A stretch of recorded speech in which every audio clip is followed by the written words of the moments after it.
The Super Mario Galaxy movie is made for kids, so you can't critique this movie. Well, then you can't critique the Emoji Movie and Surf's Up too, because those were made for kids. Shut up, that's different. It was also made for us Nintendo fans, so it's not for losers like you. I'm a Nintendo fan and my favorite game is Super Mario Galaxy. So basically, you're saying that we also can't critique the Disney live-action remakes because they were made for the fans of the Disney classics, right? Go fuck yourself. Nah, if anyone's doing that to me, it's got to know. The Super Mario Galaxy movie is probably now the new king of being the biggest disappointment I've ever experienced, overtaking Super Mario Party Jamboree and Sonic Adventure DX. The first Mario movie that isn't the live-action '93 movie was honestly pretty damn solid. Illumination is a company that is kind of infamous for making films for babies. Their first film, Despicable Me, was probably the best thing that they made, and never topped it for a while, but they did come close at some point. Nowadays, their movies have quality similar to Cocomelon, with it only keeping child's attention spans, while having movies that I feel like still have a small bit of passion in them, despite its horrendous reviews. I'm just going to say this, but I'm probably one of the few people who enjoyed watching Illuminations films. Sure, there are some that I didn't want to bother watching in cinemas, because I'd rather wait until it gets into streaming services instead. But as for the few that I did watch in cinemas, it was either because I was young, kind of curious what they do with the IP now, or I genuinely wanted to watch it in cinemas. In fact, I feel like there was only one film that tops Despicable Me, and it's none other than the Super Mario Bros. Movie. I'll explain why it's so damn good, but just to let you know, it's probably Illumination's most recent solid film in so long. So when I heard they were going to make a sequel, and it was an adaptation of my favorite game, Super Mario Galaxy, I was so damn excited. And once I finished watching, while I enjoyed watching the movie and had some fun with it, it's somehow the worst Illumination film in my eyes. And I'm genuinely shocked by this, because the first film definitely showed me that they can make something absolutely amazing. And then I felt the same feeling that people who were hyped when Sonic Forces was announced felt when it actually released. Utter disappointment. So, before I begin, spoilers for anyone who hasn't watched the film yet, but just to let you know before you start watching, do not expect the film to be an adaptation of the game it's supposed to adapt to, because it's just an inferior sequel to the first film in every way. Kind of ironic, that's for most animated films. Well, of course, not every way. It did improve on some things that the first film did. One thing, of course, is the animation. It's probably the most stunning animation that Illumination did. It's an absolute joy to just look at the amazing references and nice choreography of the fight scenes. I don't think I'll be able to show you any of the footage from the movie, since I don't want Nintendo and Illumination to copyright claim my ass. So just for the sake of footage, I might put gameplay footage of the Super Mario Galaxy game instead, and might show images of anything else I want to place on it. Anyways, continuing, the casting I still think is not that bad despite the odd casting choices with Chris Pratt and Jack Black, but I still think they did it pretty well with their voice acting. And the new additions are pretty great casting choices. The lack of licensed music is much better, since we can instead hear remixes of Nintendo's OST of the many games they've made, and not Take On Me and Thunderstruck. Like, why did they add Thunderstruck in this movie? And the best change that they did is that they gave Luigi more screen time and contributed a lot more compared to the first film. I know this was one unanimous complaint that the first film had, so this one fixing it up made it a whole lot better for everyone. And sure, Luigi may not be my favorite Mario character, I'm still happy to know that he's got more screen time and presence in this movie. It's just too bad that they decided to do that for this movie. While yes, this movie is still faithful to the Mario series, it's not faithful to the one game it's supposed to adapt to. Super Mario Galaxy, my favorite Mario game of all time. And sure, you can argue that the Mario games don't need a good story, and that's fine to think that if it weren't for three key factors that kind of throw that argument out of the window. The plot, while still simple, felt like they locked in with trying to give some sort of story to this game. The stakes of what could happen if Mario failed are extremely high now, since Bowser plans to reset the universe to create his own. And Rosalina's backstory is probably the most tragic backstory I've ever seen in the Mario franchise. If Paper Mario or the RPG games had a character with a more tragic backstory, I apologize in advance, since I've only played Sticker Star and Origami King, and didn't finish either of them. I kind of feel bad for that. Those two games made me think that the Paper Mario series wasn't that good.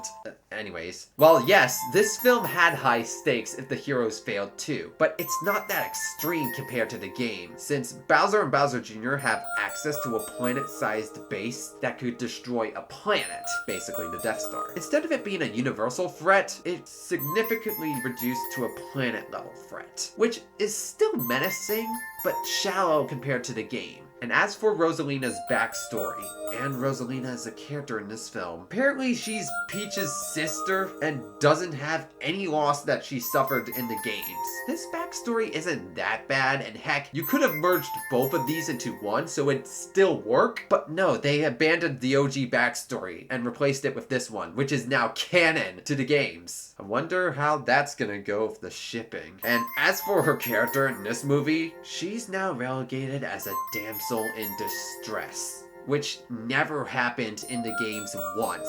If it did, then I probably never played the game when that happened, or I didn't finish it yet. But in Galaxy, while yes, she doesn't do much, she still did help Mario and had somewhat of a presence in the game, and not locked away in a cage. There's one more thing about her that I'll get to later though. But moving on to the next point.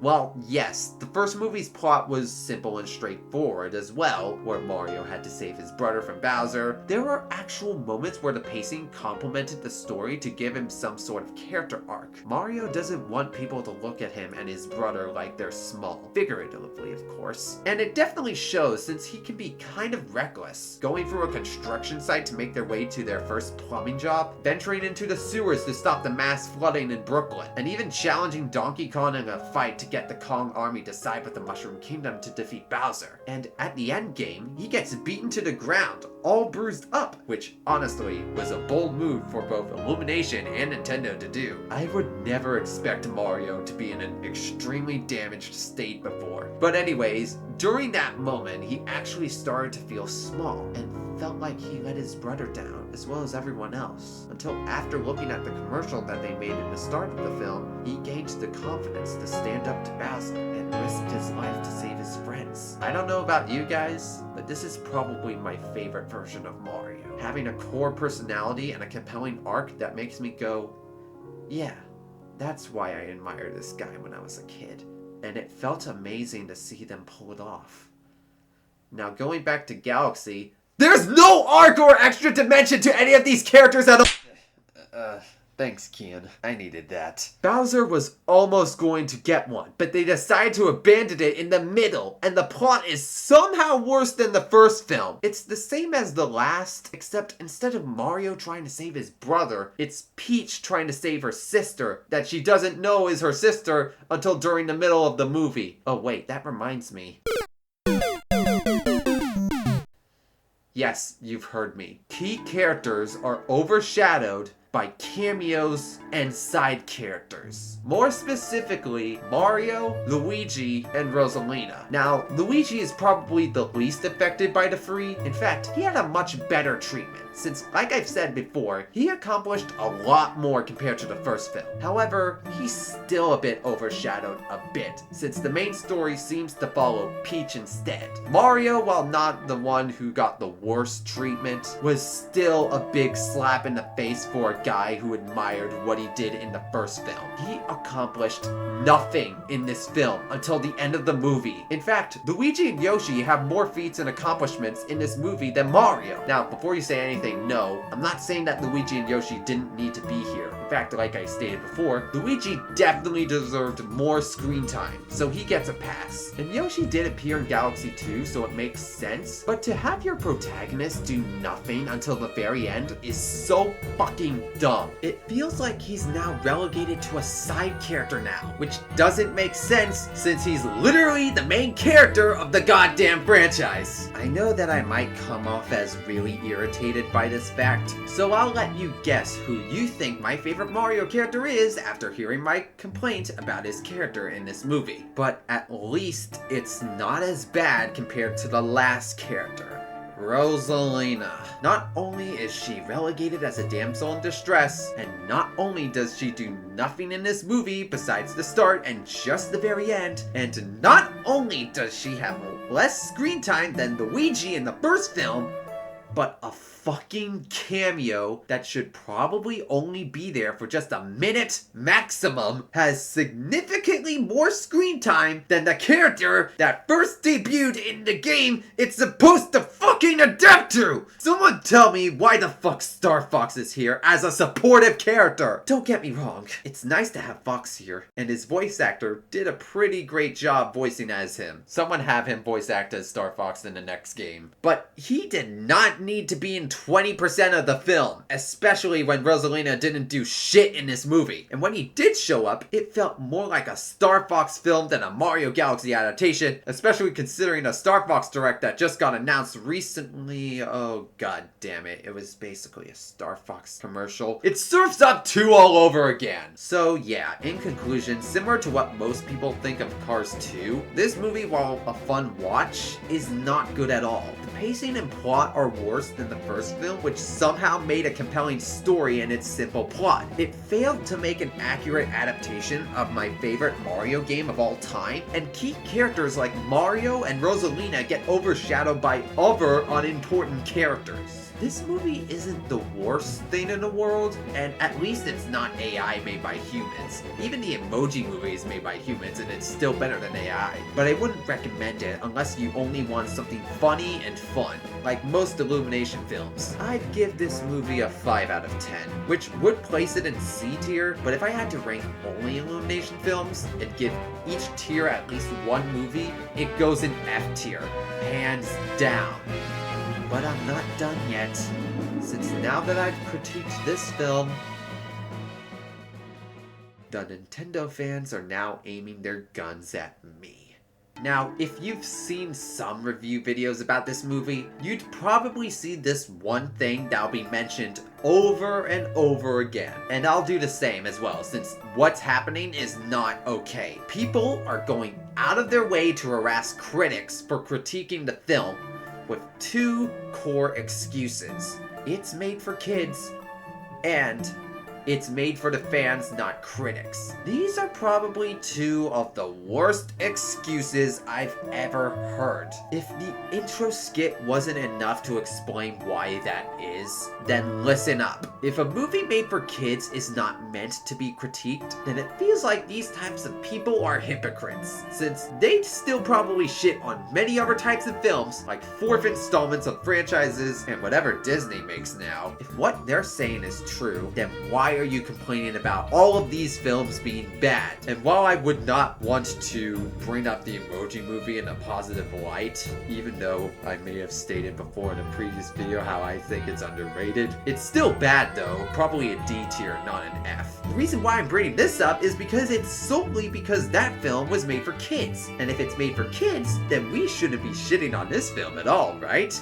Let that sink in. And then the other excuse, it was made for the fans. This excuse I hate more than the other one, since if it was made for the fans, then it should have been faithful to Super Mario Galaxy, but it wasn't. Instead, it was just references, cameos, and cool fights. But that's not enough to satisfy as a good film. There were no character arcs, no tragic backstories, and a simple plot that was executed the same way as the plot. Simple.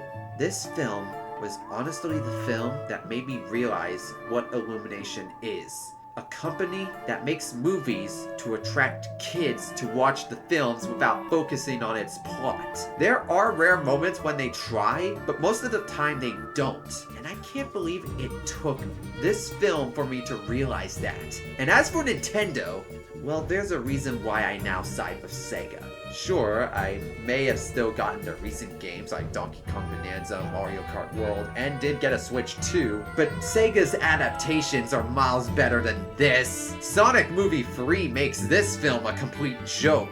1 and 2 are also there laughing at this embarrassment, and the first Mario movie was rivaling the first two. They could have gone so much higher, but they fell off severely. Look, if you don't agree with my take, that's fine. I mean, everyone has different opinions. They shouldn't be judged because of it. Speaking from a guy who made this video about why Sonic Forces is overhated. But even I can understand why people hate it. And I know it's flawed. But people will not say that this movie is flawed, and it is. It's not a good movie. Much like how most people say Forces isn't a good game. I can understand that. So, if you think it's peak cinema, then I'd recommend you guys watch all of these films that I'm showing on screen now. Knowing people like you might enjoy them a lot. Heck, I've enjoyed some of these, and I believe some of these are a bit underrated and actually good.